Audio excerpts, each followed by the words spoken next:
গভীর সবুজ জঙ্গলের ভেতর প্রচণ্ড রোদের তাপে একটি কাক তৃষ্ণায় কাতর হয়ে উড়ে বেড়াচ্ছিল।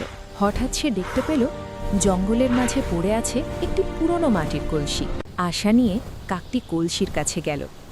ভেতরে তাকিয়ে দেখল অল্প একটু পানি আছে, কিন্তু অনেক নিচে। সে পানি খেতে চাইল, কিন্তু তার ঠোঁট পানিতে পৌঁছালো না। কাকটি থেমে গেল, কিছুক্ষণ চুপ করে দাঁড়িয়ে ভাবতে লাগলো। ঠিক তখনই তার চোখে পড়ল কলসির পাশে ছড়িয়ে থাকা ছোট ছোট নুড়ি পাথর। কাকটির মাথায় বুদ্ধি এলো।